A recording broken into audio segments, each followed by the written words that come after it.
Come First with Dr. Daria Brzezinski. We're here today with Eugene Schwartz, who is with we're going to talk today about the Waldorf Schools in America that were started by Rudolf Steiner. Good morning, Eugene. Good morning, Daria. How are you? Fine. And Eugene, tell us a little bit about, first of all, give us some background information about Rudolf Steiner and his schools, if you will. Yes. Well, Rudolf Steiner was a social thinker, a philosopher, and an individual with a profound interest in the spiritual dimensions of human life, who lived and worked in the late 19th and early 20th centuries. He died in the middle of the 20s. And among his achievements was trying to develop a developmentally based, but also soul and spiritually awake form of education for children, ranging from nursery, kindergarten age all the way up through high school.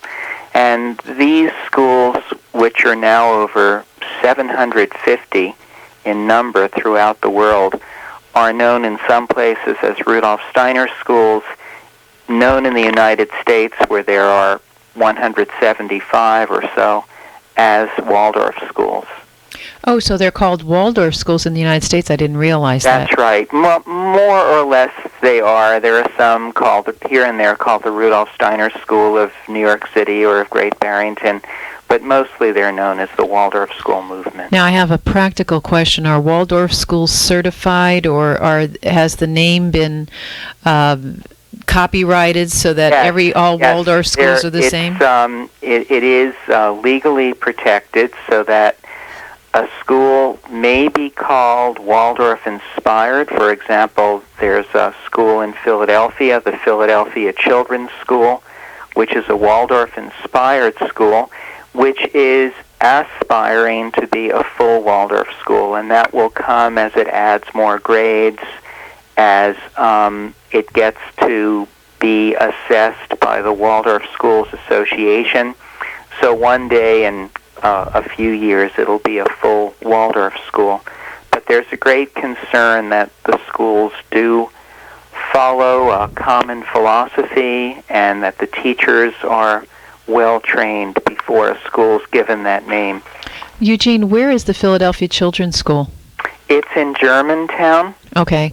Just in case our listening audience want to visit. Yeah, you have in the Philadelphia area, in the Delaware Valley area, there are several Waldorf schools. Okay. Now, tell us a little bit about the premise of Rudolf Steiner. Why did he start these schools? And it's a very interesting situation. A little bit similar to Maria Montessori in that he was working with a group of children who in a way were disenfranchised. She worked in the slums of Italy. He was working with, at the time, a group of factory workers in the Waldorf Astoria cigarette factory in Stuttgart, Germany. And their children were generally allowed to go to school for 7 or 8 years, after which they had an apprenticeship and then became factory workers like their fathers or mothers before them. And these workers begged Rudolf Steiner, whom they knew as a spiritual teacher who had actually lectured to them on many occasions, could he create a humane form of education in which their children would not be beaten, in which their children would not be ridiculed, and in which their children would also be able to share in the common legacy of humanity, the cultural, scientific legacy that at that time, of course, and unfortunately in our time as well, only members of the upper middle class really can feel that they're fully invested in. So Steiner created at first an 8-year curriculum in which these factory children would be given the equivalent of a university education, that they would receive knowledge about ancient history and The scientific developments of humanity, of course, receive what they needed in language arts and in mathematics, and also that it would have a very, very strong artistic component, that art would permeate everything, and that it would be an active form of education, that students wouldn't just be passive consumers, but would rather create their own books, learn how to do a whole range of crafts, and leave that school feeling that they were very capable people. Although it was designed for factory children, very quickly many people in Stuttgart heard about this school, and it then had a mixture of students coming from all classes of society, children of intellectuals, children of craftspeople, children of the wealthy, as well as children of the poor. And the basic philosophy, that the developmental aspect of the school remains as strong as ever, wherever those schools are.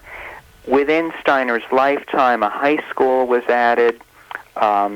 Work was done with younger children, which led to the development of the kindergarten years, the nursery years. And now many Waldorf schools have children in toddler programs, so they come to us quite young. And right now in the U.S., about 25 Waldorf schools go up through 12th grade as well. Now, can you explain to us how these schools are different from traditional public schools? Let's start, for example, I know there's a variety of things. So let's start, for example, with the spiritual component. Well, the teacher is somebody who is a developing human being. That's a very important aspect of the work, that we don't want the teacher to be standing still at any time. The teacher should be somebody on a path of inner development and self-transformation. And one way that this is helped along is that in the 8 grades of the elementary school, the same teacher tries to stay with the same group of children, grades 1 through 8. So that means that the teacher every year has to master a whole new body of information, has to reinvent herself in order to speak to the children differently, to meet them at their different levels of development. And that, of course, is a huge commitment for a teacher to make. It's a huge commitment for parents to make. But it's a very powerful experience, because in today's fast-moving world, where there's so little that's certain, that's predictable, that's secure in a child's life. And continuity. And continuity, right. The ongoing presence of the class teacher really helps with that quite a bit. And another aspect of how the spiritual quality of the education works in for the child is that I would say what Steiner honored as a very lofty manifestation of the human spirit was the capacity for independent thinking. So that's something that everything in the Waldorf classroom aims towards, to help children develop a security in life, a trust in their own senses, a feeling of self-reliance, and then in the adolescent years, the crown jewel of all of this is that they become people capable of independent thinking. For Steiner, the spirit was not a sort of nebulous matter, but it had a great deal to do with an intellect that is truly free, that really can reflect the individual spirit of each child. Well, my guess is that our audience considers the word spiritual to be religious. So what you're saying then is this, how would you define the word spiritual if it's not in a religious context? This is not a Christian school or a Jewish school. This is an important question, because it's often asked in regard to the Waldorf schools. Here again, trying to draw on Steiner's terminology and the way he approached these things, that the religious experience, which is something else that we are interested in the children having, that this has a lot to do with the nature of the child's soul, that this speaks very much to their life of feeling and their striving to find something godlike within themselves. The spirit, in a way, is what every religion strives towards, so that the religious striving is very much there in the moral education of the child, whereas the spirit is something that, in a way, the teacher can't bring. That really is where the teacher tries to clear a space for that coming. And that's going to manifest very individually for every child, be a bit unpredictable how that will come into being. How can you define a child's soul? I mean, what kinds of things manifest a child's soul? Well, some of the things that we see in the Waldorf School are the way in which the child's feelings relate to the world around. So, for example, when the children hear a fairy tale, or later on hear scenes from ancient Roman history, or still later in the upper grades hear about biographies of modern people, how their feelings rise up in sympathy and antipathy, in joy and sorrow and love and hate towards that those are all powerful soul experiences. So we give a lot of content that will elicit feelings like that. And also by teaching the children a whole range of artistic methods. They paint, they draw, they play musical instruments, they sing, they do drama, and on, that this also allows children to have means by which they can express their inner soul life, that it doesn't get bottled up or sort of dulled and deadened. And out of this, one feels in a Waldorf classroom a real liveliness, a sense that these children are living profoundly with the joys of real childhood. So what you do then is you create activities that move the emotions and the values and things of that, the very deeper parts of a child rather than just their intellect. Exactly. And we don't feel that doing that in any way denies the intellect or slows its development, but rather that this is a foundation so that the intellect is not just a sort of dry and rather uninvolved aspect of the child, that the intellect doesn't develop in a vacuum, but rather it's united with the wholeness of life. Gandhi once said that his concern about the intellectuals in India at that time were that they often did not have strong heart forces. So we try to work with both sides of that. You are listening to Children Come First. This is Dr. Darya Brzezinski. We are here today with Eugene Schwartz of the Waldorf Schools of America. And Gene, are you affiliated with any particular Waldorf school? Well, I am on the faculty of Sunbridge College, which is an institute that trains Waldorf teachers. And for many years, I taught at Green Meadow Waldorf School, which is in Spring Valley, New York.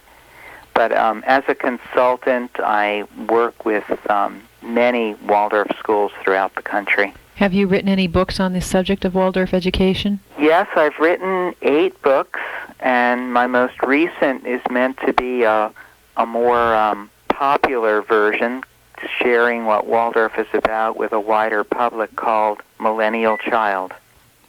And how about some of the other ones?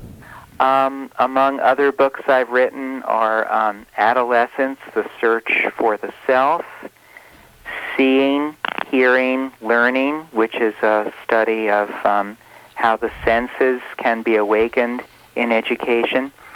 I've written a book of stories called Why the Setting Sun Turns Red and Other Stories for Children, and a book of plays called Plays for Children and Communities, and a book called Rhythms and Turning Points about in the life of the child, about different points in the child's development which are especially crucial for later life. We were talking earlier about the spiritual development of the child, and one of the things that Steiner promoted was something called Eurythmy. Will you tell us a little bit about what Eurythmy is and what its function is? Yeah, Eurythmy is an art of movement that Rudolf Steiner developed early in the 20th century. When one sees eurythmy, at first it looks like a form of dance, though after a while you'll see that the eurythmists are not only moving to music, but they're also moving to the spoken word as well. So it's a movement form that's done to poetry and even sometimes to prose, as well as to music. And what Steiner intended with eurythmy was that the gestures would really have a lawful quality about them, that it wouldn't just be a matter of expressionistically moving one's arms or legs or body according to how one feels about the music or the speech, but trying to make gestures that are really in harmony with the sound for B or with the sound for A, or with certain tones and intervals. And what this does when it's applied educationally is it really awakens children's capacities to listen and then to move in relationship to that. We could say that it contributes, for example, to reading readiness as the children move to certain sounds and begin to identify them with certain gestures and certain feelings. It also really strengthens the children's, what Howard Gardner would call their spatial intelligence, their kinesthetic intelligence. It allows children to move in a way that's harmonious, beautiful, social, and also very enjoyable much of the time as well. You talked a little earlier about how the students create their own textbooks. You don't use textbooks in your schools? The children make their own books? They're used in the upper grades, certainly in the high school, where the teachers begin to work not only artistically, that doesn't go away, but they also begin to work with more conventional educational methods. But in the lower school, the teacher is responsible for learning what's needed to learn about a subject, digesting it, really making it his own, and then conveying it to the children in the way that he feels they will respond in a most living way. So this puts a lot on the teacher to really be an interpreter of the information that's conveyed. And then the children also, instead of just having it pre-digested in a textbook with all of the answers and questions laid out, by creating their own textbooks, which are very beautiful. They are filled with color and design and the children's drawings about different subjects, and then they also write their own essays, their own interpretations of what they've learned. So it really helps to individualize and particularize that which has been learned, which is in the end a very strong foundation for critical thinking in later years, whereas too often a textbook is merely a kind of authoritarian catechism of the information to be conveyed. The main lesson book adds transformation to information. You talked about colors. What kinds are there specific colors, and what is the function of color in the Waldorf School? Well, to go back to your question before, I'd say color is something else that can really nourish a child's soul. And to be able to work with colors in everything that they do to bring a brightness, a power to experience the warmth of a color like red, the shyness of a color like blue. For young children, these can be real adventures when they paint or when they draw. And later on, especially in the adolescent years, as students have mastered the technicalities of working with color and color values, then they can also very competently and very profoundly give expression to their innermost feelings, which I think is a very a missing element in many schools today, that we often ask kids to talk about their feelings, but don't give them a very full range of whole modalities of artistic expression for what they're feeling inwardly. So you don't use psychedelic colors of any kind or brilliantly fluorescent colors. No, we try to stay with colors that are more natural. Earth tones? Whenever possible. Well, actually, some teachers will paint with plant pigments.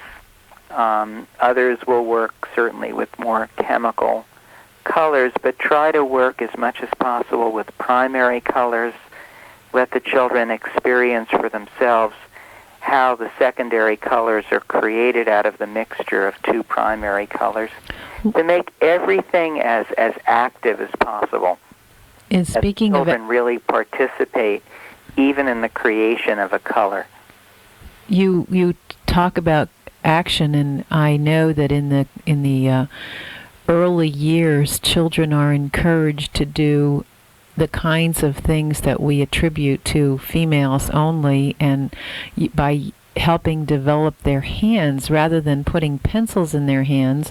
What kinds of activities do you have to help stimulate those dexterity skills? Mm-hmm. Well, for one thing, handwork and crafts are a very important part of the Waldorf curriculum, so that in first grade, boys as well as girls learn how to knit, and boys love it. They really get into it, and some of them go home and teach their mothers how to knit because they want to have somebody to knit with them at home.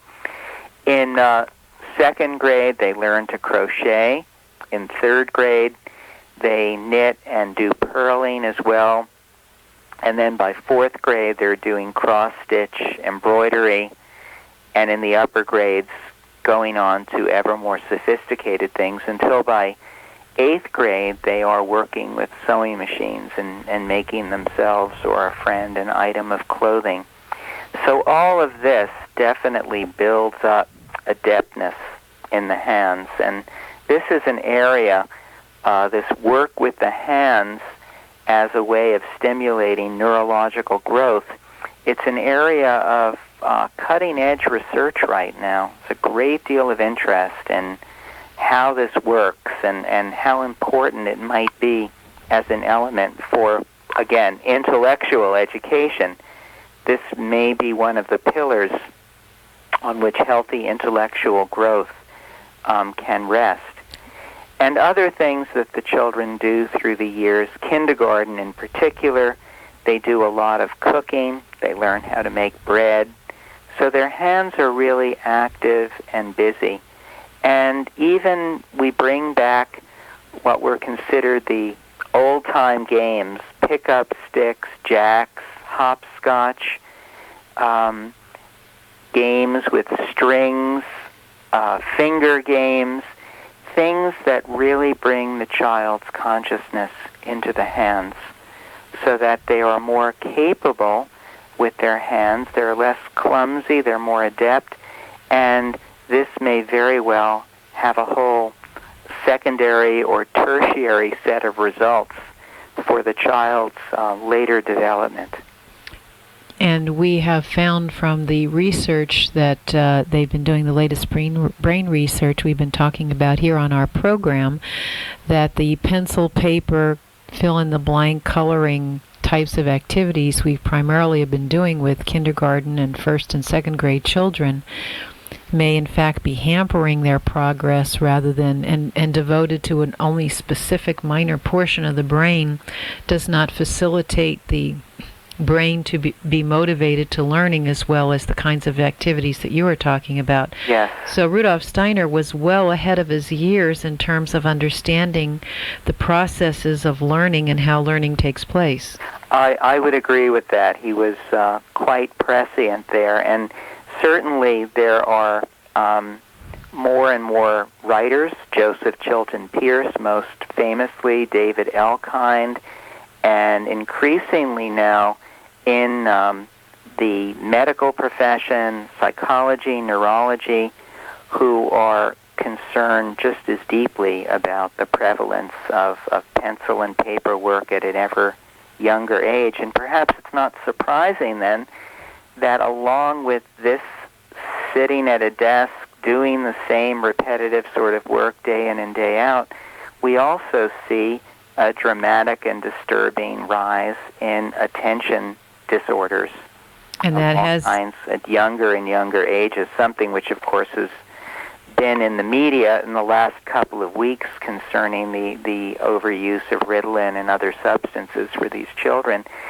And it may very well be that by making learning active, by getting the children's hands and feet involved, by, as I mentioned before, using those intelligences that Howard Gardner identifies as spatial and kinesthetic and interpersonal and so on, as well as the usual linguistic, logical, and mathematical intelligences, we may find a way there of proactively dealing with attention disorder before it happens.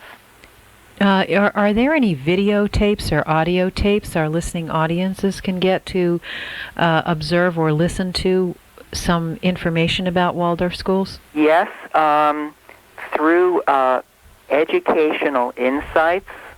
I could give you an address if that would be helpful. Or a phone number?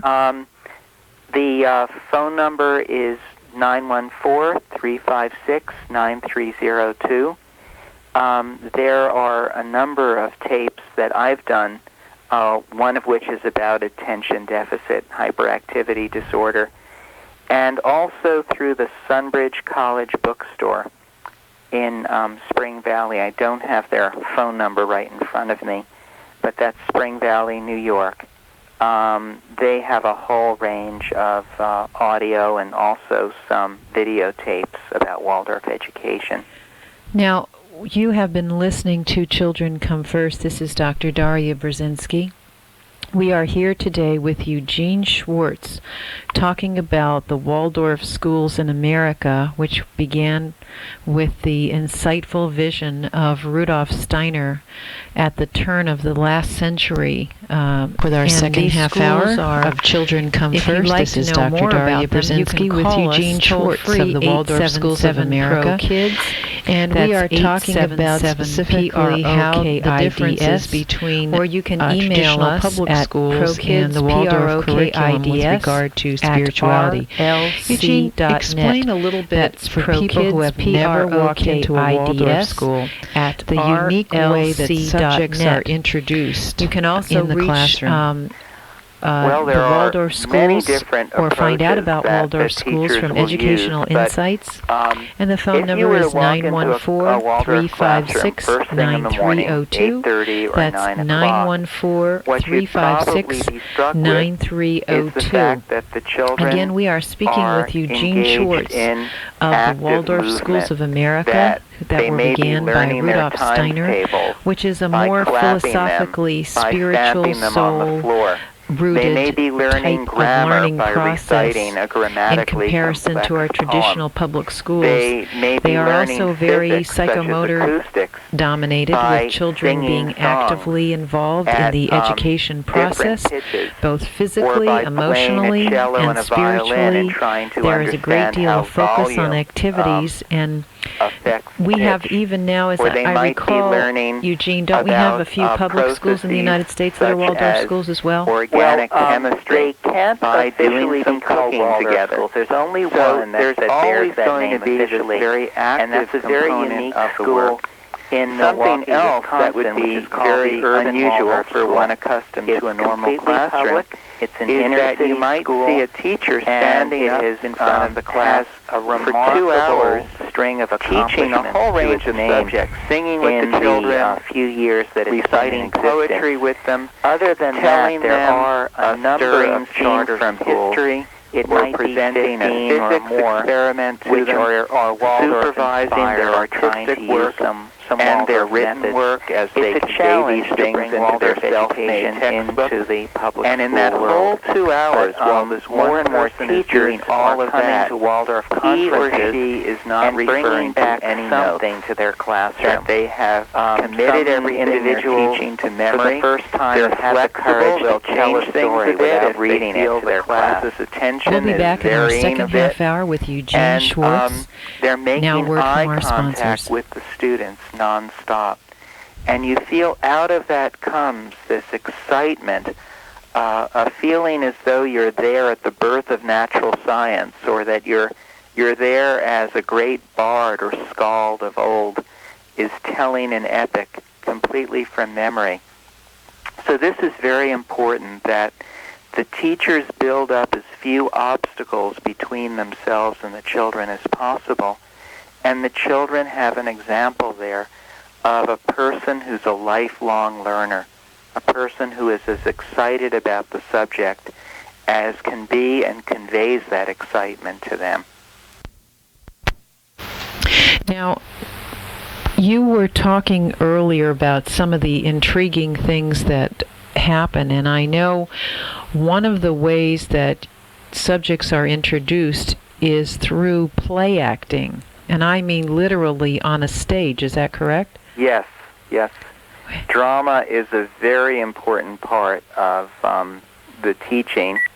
It is perhaps most prevalent in the history work, so that the children are given a chance to do a drama every year based on the history that they've studied. So 5th graders will do something based on ancient history, Egypt or Greece. 7th graders will often do a play from Renaissance times, and 8th graders will do something of Shakespeare, or perhaps something even more modern than that. And in doing this work, the students are involved in every aspect of the play. They're making scenery, they're working on their costumes because they've learned how to do this in handwork. They're working on lights, maybe that's even contributed to their physics study of optics. They are even sometimes helping to write the plays themselves based on their own understanding of the history that they've learned. So they integrate their learning with these plays that they perform at the end of the, or it's in the middle, you know, it's not yes, the middle towards the end of the year. It's often a very wonderful culmination of the year. It isn't only history. Some teachers will work out of a scientific subject or even math, at least creating a skit, if not a full-length drama. And many of these plays are written by the children's own teacher or have been written in the past by Waldorf teachers working with other classes. And it's also an important social event because the students are working together. Everyone, regardless of what role he or she plays, knows that they are contributing to the whole. So, do your students receive grades and take tests? Not in the lower school, not in grades 1 through 8. There may be spelling quizzes, there may be a math quiz, but there are no high-stakes tests given. The students are working primarily for the love of the subject, and the teacher is able to assess them by the work that they do in their essays, by the self-made textbooks that they create. And perhaps most importantly of all, the teacher is able to assess her students because she knows them so well. Because over the years, she can tell by a facial expression or a blush or the sparkle in the eye or the lack of it, whether that child is really understanding what's taught. I mean, testing is necessary when there's an alienation, a separation of the students and the teacher. So the further away the teacher is or the tester is from the children, the more you need those objective numbers and quantifiable results. But when you're really close to the children, it's like a mother knowing when her child's about to get a fever, or whether her child's cry means I'm tired or I'm hungry, that the teacher is able to know the children very well and assess them.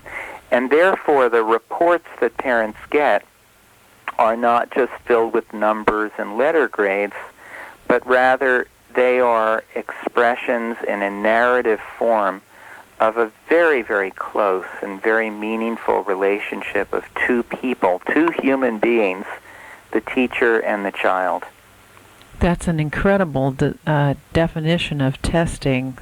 Testing is necessary when alienation is present and the student is far from, the teacher is far away from the child. I think that's probably the best explanation. Not only the teacher is far away from the child, but also the parent. So I really like that's. Well, thank you. In my book Millennial Child, I devote a chapter to the history of testing and how that has come about and why it's such an important aspect of education today in the late 20th and early 21st century, and how we can create alternatives to that so that children are not constantly under the pressure to just regurgitate everything they learn, but can really hold on to it and keep it close to themselves. Now, Rudolf Steiner had a philosophical premise about preventative health. Is that also, could you explain a little bit of that, and how is that related to the classroom? Well, one of our concerns is that in the early years, kindergarten above all, but also to some extent grades 1, 2, and 3, the child is going through very rapid and very powerful physical changes. The organs are making space for one another. The circulatory system, the heart, the lungs are all developing. The brain, of course, is developing. The senses are developing.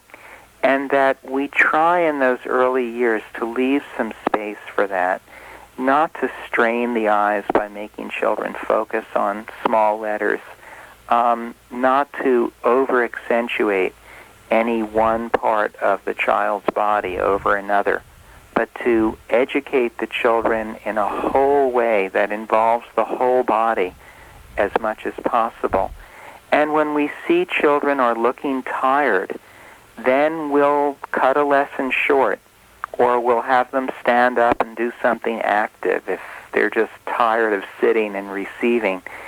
So we feel in this way that we are really laying a foundation for healthy physical development, that we're laying a foundation for the child's health in later years, that school should be a foundation for health and not an undermining of it. The kind of health I was alluding to was anthroposophy, which is Rudolf Steiner's principles in health. Can you tell us a little bit about that? Well, anthroposophy incorporates a whole range of ideas of Steiner, and as far as the sort of health aspect goes, he was very concerned there that doctors and teachers as well function not only as people who are there, you go to them when you're sick or in need of something, but that they could also be cultural forces, that the doctor could be living in the midst of the community, helping people in a hygienic way so that illness might be prevented before it arose. And as I said a moment ago, the education component is an important part of this, that people not only learn, as more and more people are doing today, about their own organisms and what they need to stay healthy, but that the whole process of education Steiner felt needed to be reformed and needed to be brought to life again, because he felt that many of the illnesses that people suffered from in old age had their basis in classroom experiences that they had had as children. Now, one of the things that I consider something that our United States especially is lacking are traditions and rites of passage. Do you have those kinds of things in the Waldorf school?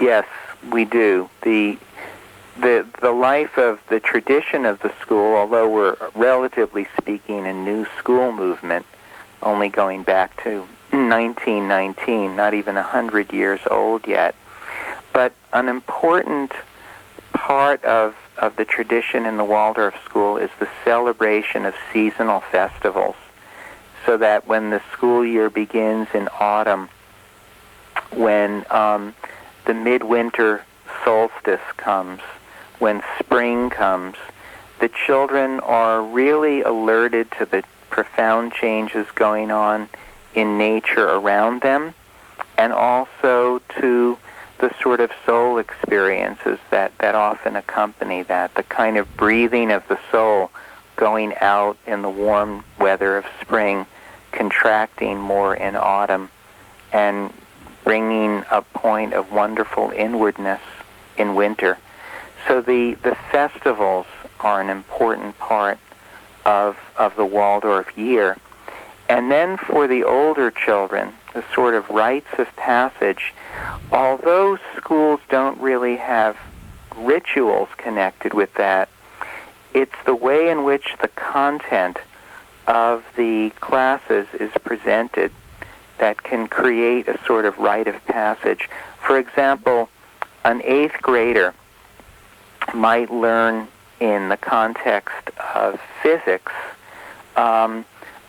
electricity and magnetism, and learn then about the often life-risking experiments done by people like Franklin or Galvani, to see how individuals like Lavoisier, discovering oxygen, struggled with ideas that were no longer valid, tried to make steps forward for all of humanity.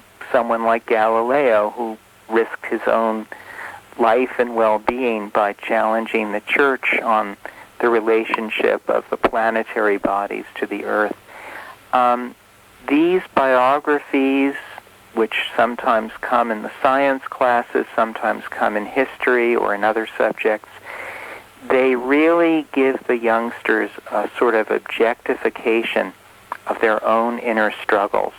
They show them that others have gone through this, others have had to take steps forward in their own lives. And I would say that the way in which a sensitive teacher brings this content can be the sort of moral equivalent of a rite of passage that would have been gone through in another time. And of course, if parents, through their own religious affiliations or by forming in a group, want to bring something more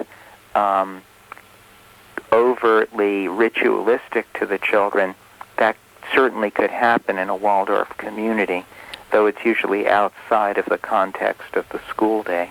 You are listening to Children Come First. This is Dr. Daria Brzezinski. We are here today with Eugene Schwartz of the Waldorf Schools,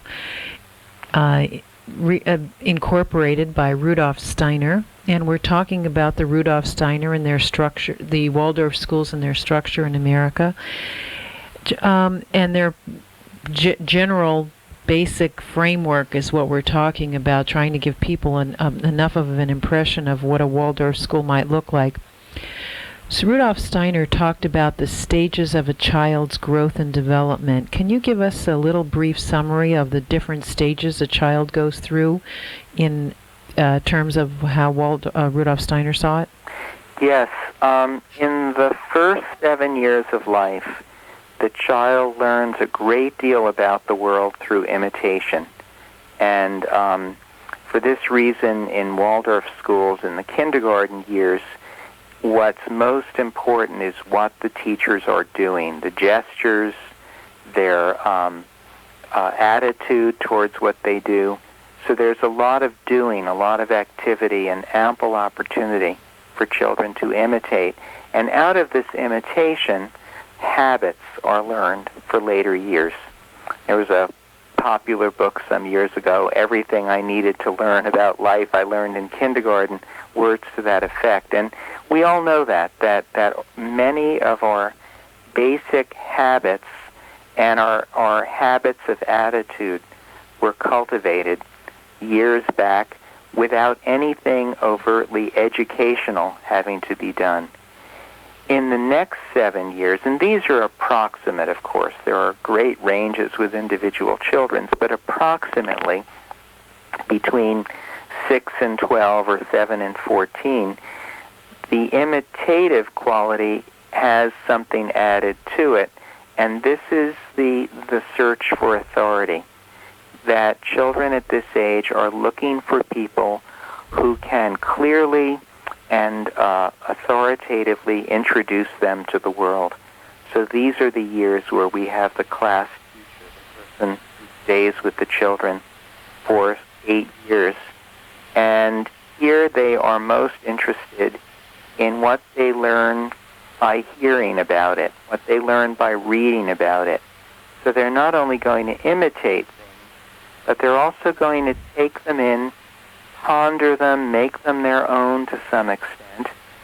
And then the third stage of learning, which then extends for the rest of life, but begins in the third 7-year period, approximately 14 to 21, is the quest for truth through the development of independent thinking, self-reliant thinking. Those are 3 stages.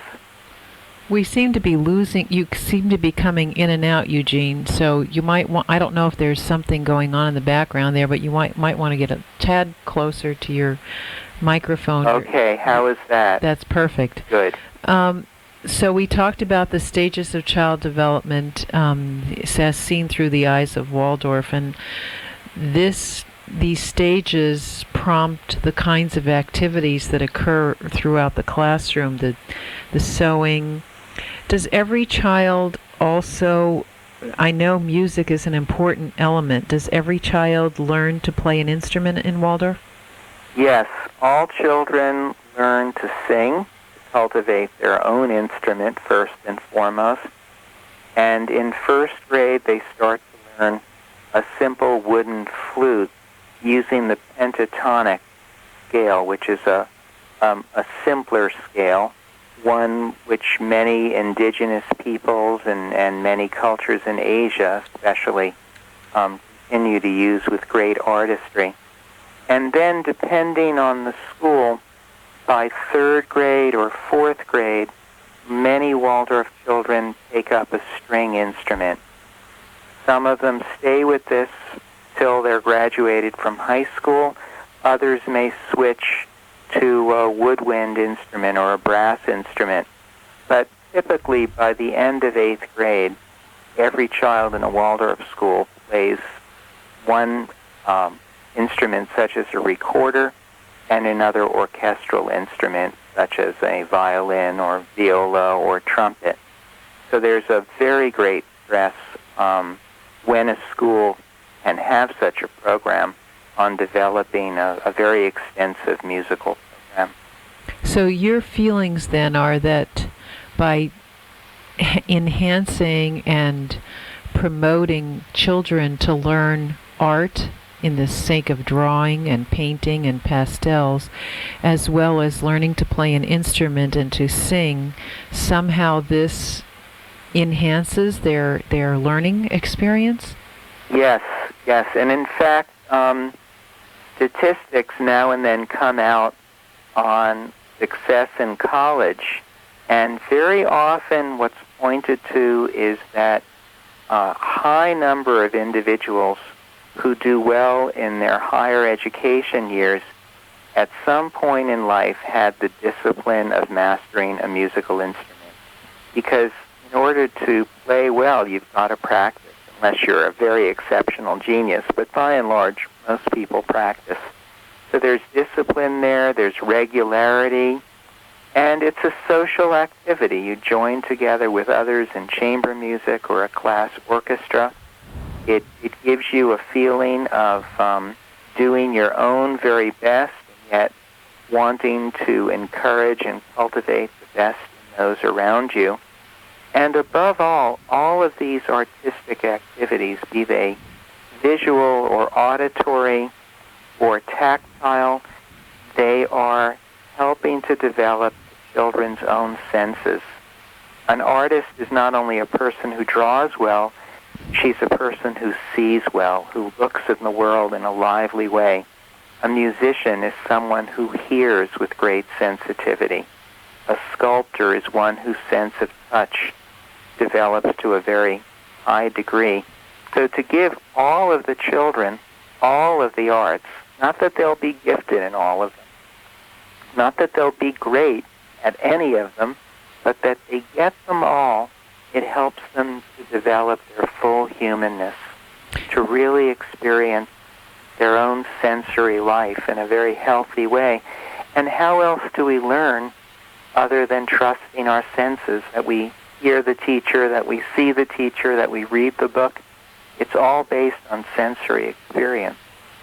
I'm glad that was my next question. What is the point of, human beings are sense-oriented. We rely on our senses to learn about the environment, and we rely on our senses to learn about many things. And without developing our senses, which is something that most of us don't have the opportunity to do because of the way traditional education is structured.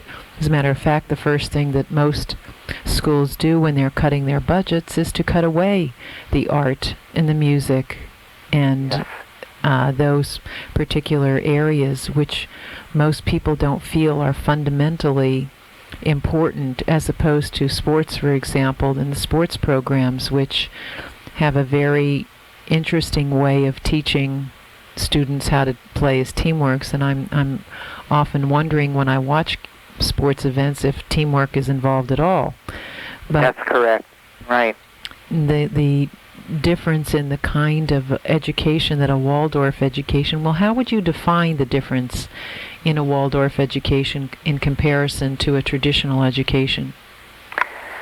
Well, there certainly are aspects of Waldorf that are traditional, and I should stress that the children do learn to read and write and do math, and eventually they take their SATs and they go on to college, and I wouldn't want anyone listening to feel that Waldorf schools just prepare children only for a very special kind of existence. By no means. They give everything that traditional school gives, but the difference is that they give a lot more.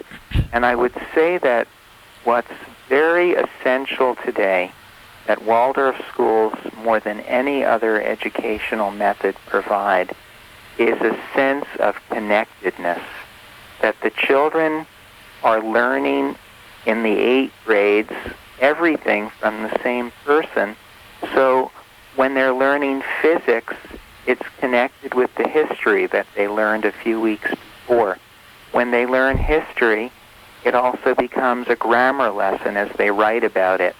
When they learn geography, their map making, their map drawing becomes an art lesson.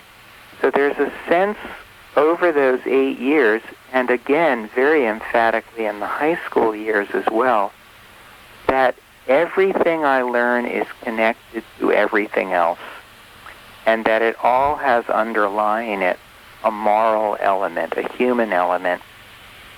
And we're so concerned today how so many things, especially technical matters, technological matters, develop in a vacuum.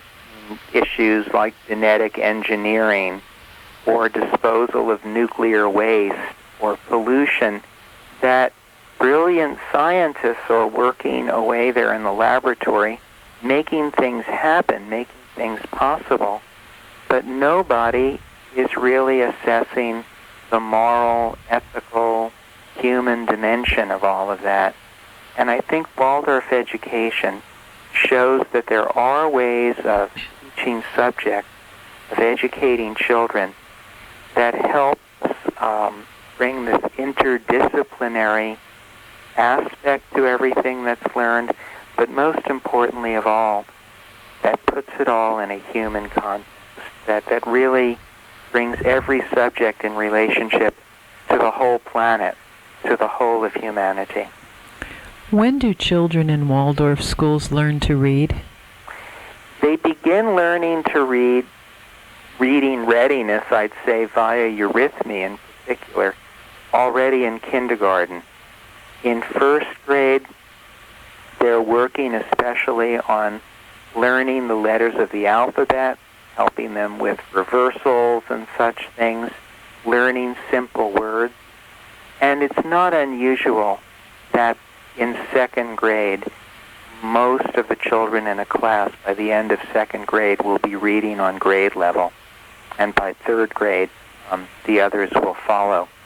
So it's a slower process, but there's also certainly space there for children who pick it up on their own very, very quickly. That's not unusual.